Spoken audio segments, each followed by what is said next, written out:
มันมีแต่เทศเรื่องความเป็นใหญ่มีอำนาจเหนือสิ่งในความมืดซึ่งใครๆไม่สามารถที่จะลบล้างได้นั่นคือตัวมัจจุราช มีเสนามากมีตัวงอกเนี่ยมัจจุราชมันจะอื่นใจ ที่เรียกว่ามัจจุราชญาติคือความตายทุกคนนั้นต้องมีด้วยกันนั้นความตายมีในคนสักคนเดียวนั่นที่ว่าเป็นใหญ่นะครับคนของผมในโลกนี้ใครจะใหญ่แค่ใครจะใหญ่สุดต้องอยู่หน้าของเขาตรงนั้นนัตเตคัจจิเยปรามณีเวสเสสุทเทชันดาระคุเสนะกิมจิเตวะเยติสัพเมวะสุมาสติคือว่าความเนื้อความนั่นแหละกษัตริย์ก็ดีคือพระเจ้าแผ่นดินพระมหาศาลก็ดีพ่อค้าวานิชต่างคนเทอยากเยี่ยวปวดถนนกระช่างคนแม้แต่คนที่เราเรียกว่าตามที่พุทธในสมัยนั้นคือคนพวกผสมคนผสมเรียกว่าจันทาน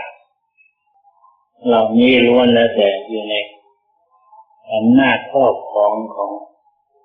มัจจุราชด้วยกันนั้น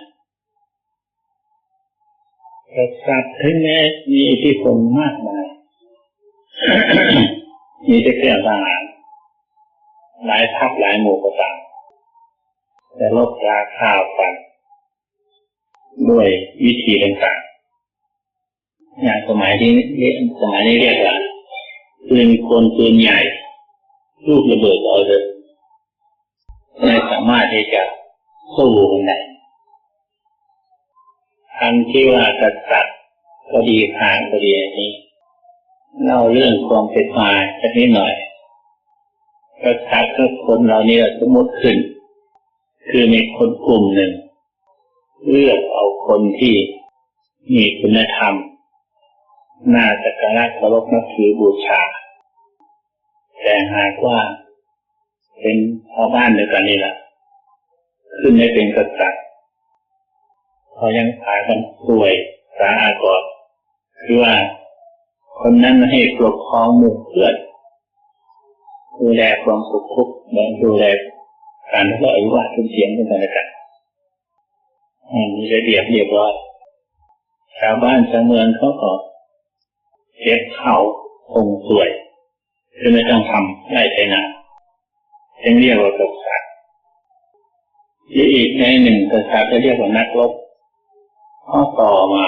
คนมากขึ้นไม่ต้องวิวาททะเลาะกันจะต้องเป็นนักรบอย่างเก่งจึงจะสู้กันได้กษัตริย์เรียกว่านักรบต่อมาขยายไปจนกระทั่งเป็นของสำคัญในสมัยนี้อย่างรบไปทุกวันนี้เรียกว่ากษัตริย์พระเจ้าแผ่นดินก็เป็นจอมทัพ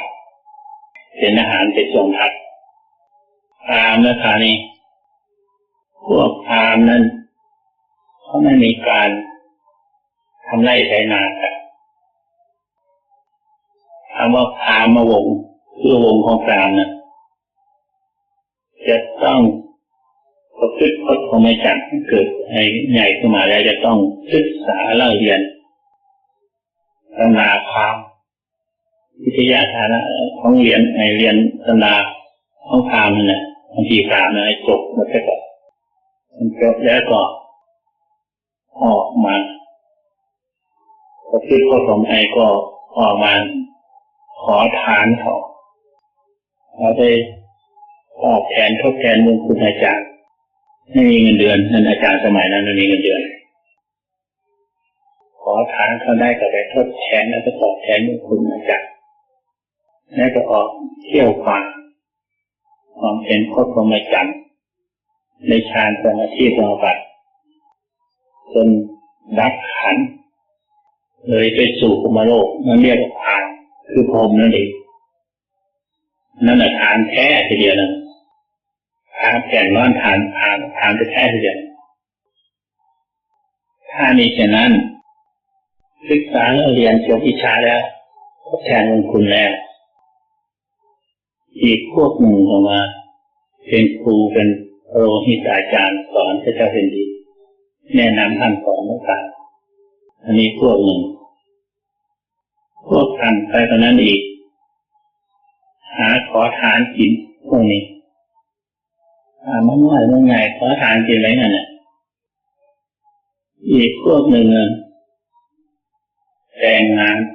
แค่ของในทางในพวกทานนั่นแหละแต่งพวกไม่ผสมพวกอื่นหรอกแต่งพวกทานนั่นเองอีกพวกหนึ่งพัดของคือว่าปากคมกันได้ผสมกันได้ไม่ใช่ทานก็แต่งงานได้อันนี้ทานอย่างเร็วที่สุดพวกพามาวงเราเป็นอย่างนั้นเรียกว่าพามาวงพวกพามทั้งหมดนี่แหละก็อยู่ในเกณฑ์ของมัจจุราช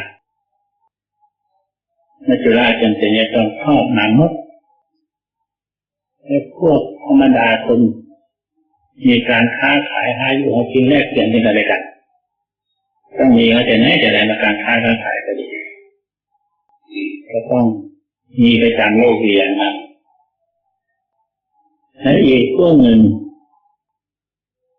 เป็นคนใช้เพื่อกวดถนนหนทางเทกิยะที่อะไรต่างๆถ้าไม่มีพวกนี้ทั้งสามพวกศึกษาที่เล่านั้นก็อยู่ในอยู่เหมือนกันศึกษาด้วยธรรมหรือพวกค้าอยู่ในนั้นมันต้องมีคนใช้กวดถนนหนทางเทกิยะที่อะไรต่างๆมันต้องไปอยู่ได้มีพวกขนาดต่ำเร็วที่สุดคือพวกที่ผสมกันแต่งงานสะสมทั้ง 4-5 พวกนี่แหละอยู่ในเกณฑ์ที่มัจจุราชวงล้อมรอบแล้วหมดไม่เกินขอบขายมัจจุราชแค่คนเดียวจะลบราด้วยเป็นวิธีใดก็ตามอาจจะต้องทางด้วยประการใดๆก็ตามพวกที่ลบราค่าศึกต่างๆด้วยของทัพต่างๆจะลบใครกันลบอะไรกันลบมัจจุราชลบที่ไหนกันแล้วการเกณฑ์ของทัพขึ้นมาเราตั้งกองทัพขึ้นมาสายหมู่ทัพหมู่เราทัพก็ล้วนแล้วแต่อยู่ในขอบเขตของมัจจุราชคือเสนามัจจุราชเสนาคืออะไรคนเจ็บคนป่วยคนแก่คนเฒ่าคนตายคนเฒ่าคนแก่คนเฒ่าลองรู้ก็เหมือนกันมีแก่ไหมขณะที่เทียนทักอยู่นั่นแหละแก่ไหมขณะที่เทียนทักอยู่นั่นแหละเจ็บไหมโรงพยาบาลก็ยังมีอยู่ไปไหนก็มีหมอมีหมอรักษาในที่สุดคนตายก็มาถึงยังไม่ทันลบกับพยายามมัจจุราชตายเจ้าก่อนแล้วตรงนี้คือพญามัจจุราชเนี่ยมีเสนามามากเขาธรรมดานะเสนามัจจุราชนั้นจะต้องตีปีกซ้ายปีกขวาทับหน้าทับหลังทับขาทุกอย่างตัวของเรากำลังคิดดูตั้งแต่เกิดขึ้นมามีเจ็บมีปวดนู่นปวดนี่มีแก่มาโดยลำดับมีเฒ่ามาโดยลำดับเพิ่มแก่จนเฒ่านั่นเรียกว่าเสนามัจจุราชนั่นแหละมันตีมันไม่เข้าตัวตีทีเดียวหรอกตีให้มันตีปีกซ้ายปีกขวาให้กำลังมันอ่อนลงก่อนอ่อนกำลังลงก่อนในวันที่สุดนอนอยู่กับเสื่อก็หมอนไปไหนก็ไม่ได้หายใจก็แหวก นั่นแหละมันจะซ้ำพยายามจะละซ้ำมัดอยู่คือความตายใครไม่รอดสักคนเดียวโลกอันนี้ที่เกิดเป็นคนที่เป็นมนุษย์หรือสัตว์ต่างๆตามเถิดเกิดขึ้นมาแล้วในโลกอันนี้เรียกว่าอยู่ในวงแวดวงของมัจจุราชทั้งนั้นแล้วจะเปรียบอย่างก็เหมือนกับตารางเราทุกคนอยู่เนี่ยเหมือนจะอยู่ในคุกในตารางแต่ทำอะไรอยู่ก็ทำเถอะเกินรุ่มหลงมัวเมาด้วยประการใดก็ตามถึงจะเป็นผู้ดีวิเศษวิโสได้ก็ตามแม้แต่องค์พระสัมมาสัมพุทธเจ้าร่างกายองค์ยังปล่อยมาจุฬาทำไว้แต่ตัวพระองค์เองซึ่งเป็นผู้คนแล้วไม่ยอมมาเป็นมัจจุราชผมขี่ได้แล้วเราทั้งหลายนั้นจะพากันมัวเมาประมาทอยู่อะไรกันอีกโอนุมาหาโสติมันโดเป็นมัวเมาอะไรประมาทเลยในโลกนี้มีอะไรเป็นที่เพลิดเพลินในที่อื่นหมดในคิดถึงมัจจุราชได้ไหมเรื่องเป็นที่รุ่มหลงไม่มีที่เพลิดเพลินเลยไม่ทราบมันจะเอาไปเมื่อไรครับก็เกิดขึ้นมาได้ช่วยอยู่ในอำนาจของเขาและอยู่ในอำนาจของมันบัดเช้าให้สายเมื่อไรก็ได้ให้เจ็บก็สวยเมื่อไรก็ได้หรือมันช้าให้อยู่ไปก็ได้อันเราเนี่ยจะไปรุ่มหลงมัวเมาประมาทในเรื่องนั้นเชื่อหลงในเนื้อมือของมันแล้วทำไมคิดอะไรกับพวกโดนเรียกค่าไถ่สนุกสนานเฮฮาอยู่เรียกว่าค่าไถ่เอง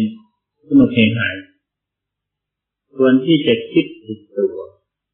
หาไว้กับตัวรอดหาสมบัติไว้ต้นแสนมือของเขาด้วยการทำความดีอุบายอะไรที่จะพ้นจากเนื้อมือของเขาทรงทำอุบายนั้นด้วยการทำทานท่านหาศีลต่อภาวนาต่อนั่นเป็นการพ้นจากเนื้อมือของเขาโดยลำดับรักษาศีลงดเว้นจากโทษนั้นจะชื่อพ้นจากเนื้อมือของเขาโดยลำดับศีลห้าเขาศีลแปดเขาหรือศีล10 ถึง 120เขาจะชื่อว่าพ้นจากเนื้อมือของเขาเป็นข้ออันต่ออุบายอันนี้พระองค์สอนให้เราปฏิบัติเราให้พ้นจากเนื้อมือของเขาเองแต่พระองค์ไม่ได้พูดดังนั้นแต่หากเป็นข้าวโพดพระองค์สอนพ้นจากเนื้อมือของเขาคือความชั่วไม่ผูกพันในตัวเราแล้วมันก็ค่อยหายไปหมดนั่นแหละเรียกว่าพ้นจากเนื้อมือของเขาถ้าทำชั่วนักแน่นเขายิ่งตายเร็วยิ่งตายไม่รู้แล้วว่าเป็นทักทีโอหารกรรมฐานยังพูดกันว่ากลัวตายไม่ใช่กลัวตายคืออยากตายได้ผมไม่ยอมสละตนเองพอสละนั้นเรียกว่าสละตนตายความไม่สละตนตายนะคืออยากตายได้ผมมันจะได้ตายได้แล้วเราไม่แล้วสักทีสละความตายเลยหมดห่วงหมดกังวลนั่นเป็นจิตใจใสสะอาดบริสุทธิ์พ้นจากความตายการทำสมาธิยิ่งเป็นของง่ายที่สุดคือเราชำระจิตใจของเราไม่กังวลเกี่ยวกับที่ในความลดในห้องในจิตไม่มีจนวางปล่อยวางจิตใจสว่างใสสะอาดบริสุทธิ์นั่นแหละจะมาจัดเวรจากกรรมเวรไม่มีกรรมไม่มีเวรนั้นหนึ่งกรรมนั้นหนึ่งไม่เหมือนกันเวรคือการกระท ำสิ่งใดที่คู่เวรกันเกี่ยวพันกันอย่างเรื่องที่เล่าไว้คือเรื่อง นักขีณีกับนางกุลธิดาเล่าไปแต่ยืดยาวโดยเฉพาะคือว่าผู้ชายก็หนึ่งมีลูกคนเดียวผู้ชายก็หนึ่งมีลูกชายยายก็หนึ่งมีลูกคนเดียวปฏิบัติแม่ก็คิดสงสารเอ็นดูปฏิบัติคนเดียวน่าสงสารจะหาภรรยามาให้ผู้ชายบอกอย่าเถอะปฏิบัติคนเดียวดีกว่าเอามาเยอะก็หายจิตหายใจนึงปฏิบัติไม่ถูกใจกันหรอกมาทะเลาะวิวาทกันแม่พูดสองหนทั้งหมดเลยไปหาผู้หญิงคนหนึ่งมาเป็นภรรยาเรื่องจะดีนานมาเลยขี้เกียจแต่วันนี้คือหญิงคนนั้นก็ไม่มีลูกกันมาหาภรรยาใหม่คนใหม่นี้เลยมีลูกมีชีวิตสาเบียดเบียนเอายาให้กินตกลูกไป2 หน 3 หนเนี่ยคนที่สามเนี่ยก็รู้เรื่องเพราะมันอิจฉาเบียดเบียนเราเลยผูกกรรมทำเองก็ตายไปเป็นตายไปผู้ภรรยาน้อยนั่นน่ะตายเป็นแมวหลวงก็ตายไปเป็นไก่มันเป็นไก่ออกไข่มา2 หน 3 หนมันก็แมวนี่เคยไปกินใช่ยังรู้เรื่องพอที่หลังมารู้เรื่องว่าผู้เลี้ยงนี่แหละตายเป็นเสือไก่ตายเป็นขวางอันนั้นก็อีกแล้วเขาควงเอาลูกมา2 มาไม่จีอีกต้องถามกินแม่มันอีกก็มาเสือเนี่ยตายไปควงนั้นตายไปเป็นนักขีณีเสือต้องตายเป็นนางกุลธิดาเป็นนักขีณีควงต้องตายเป็นนางกุลธิดาอีกแล้ว3 หนกินลูกถึง3 หนคนที่4นี่คนที่3นี่รู้เท่าเขาไปเลยหอบลูกหนีพาสามีหอบลูกหนีไปอย่างบ้านไปในคนที่สุดจะเป็นพบผ้าสมาคมและพบสมาเป็นปฏิจจ์ของเรากำลังเทศนาอยู่คนเล็กเข้าไปสู่สำนักโพธิ์เทศนาให้ฟังได้เกิดศรัทธาเลื่อมใสเลยเป็นมิตรเป็นสหายกันต่อเรื่องเวรมันเป็นอย่างนี้แหละผูกกรรมทำเองกันมาแล้วตั้งทีเวียนนี่คือเวียนนั่นเองเวียนตอบทำคนชั่วเรากันนั่นเองอย่างพระพุทธเจ้าของเราเมื่อสมัยแต่โน้นต้องเสียต้องไถเลยมาแล้วล่ะพระเทวทัตหนึ่งเศรษฐีค้าบ้านเศรษฐีหนึ่งซึ่งเขาทุกข์ได้ยากขายของมดในบ้านในเรือนทั้งขายทองคำไปหนึ่งพระเทวทัตก็เห็นว่าพระเทวทัตรู้เรื่องว่าเป็นทองคำแต่ขายเป็นแพงก็ไม่เอาเพราะว่านี่ไม่ดีขายถูกหรือยาวเขาเลยไม่ขายเลยดีขายที่หลังมาพระโพธิสัตว์ของเราครั้งนั้นโวยฆ่าเป็นพ่อค้าตามไปที่หลังก็เห็นคนนั้นขาดไปนั้นเหรอมันเป็นทองคำมาไว้ขายเท่าไหร่บอกว่าราคาเพราะนั้นตรงนี้เลยบอกว่าโอ้ยอันนี้มันราคาแพงให้มากกว่านั้นให้มากกว่านั้นแต่ของบอกว่ามันก็ค่าก่อนใช้ก่อนนั้นให้ดูถูกว่าของไม่ดีของดีนี่ครับค่าทองคำเนี่ยจะให้ของแพงพอดีทรัพย์สีได้ใหม่เลยพระเทวทัตกลับคืนมาบอกว่าพ่อค้าคนหนึ่งมาใส่แล้วโกรธเนี่ยผูกมาฆ่า พยาบาทตั้งแต่โน้นเนี่ยเสียต้องใช้กว่าปีก็ไม่ได้ผูกเวรผูกกรรมอะไรเลยแต่จิตพันกันมาอย่างนั้นเนี่ยชาติใดพระองค์ก็ไม่ก่อกรรมทำเวรไม่ได้ทำอะไรก็ทำตามเรื่องเขาเดียวกันแต่พระองค์ไม่ก่อกรรมทำเวรนั่นเรียกว่าเวร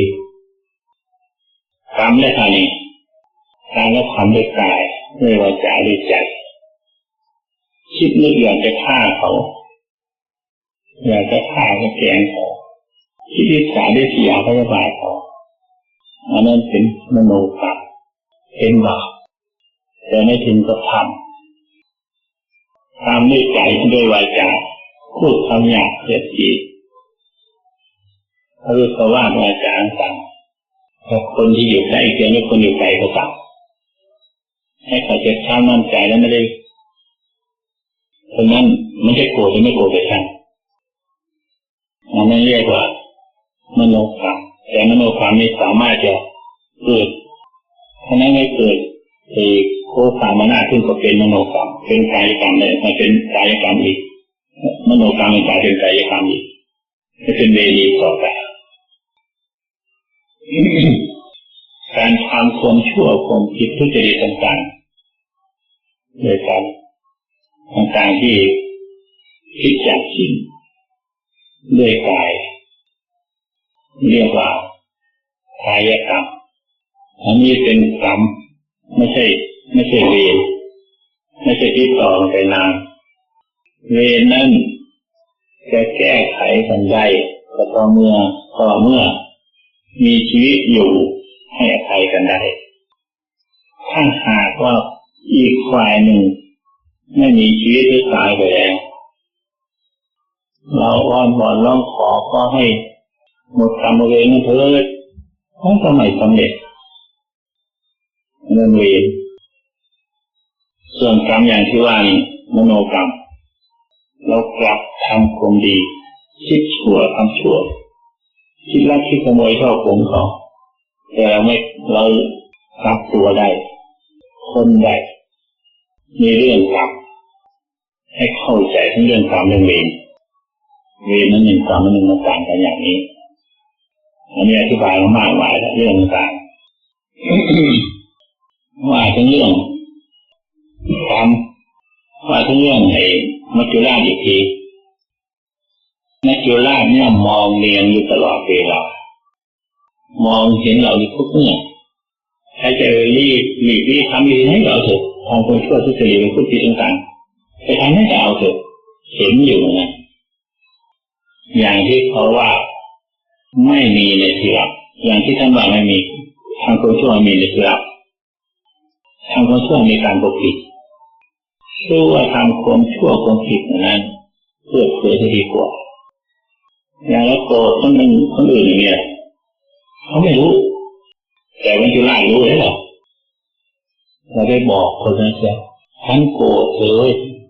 โกรธอย่างนี้นะให้ใช้กันจะหัวเราะเลยเป็นให้ใครทันทีถ้าหากว่าปกปิดไว้ไม่จะไล่ถึงอยู่เสมอถึงตามองอยู่เสมอไม่มีการละเว้นเราจึงว่าอย่าทำกรรมมันชั่วทั้งที่รับไปที่แจ้งทั้งกลางคืนและกลางวันไม่ใช่ละถึงตลอดเวลา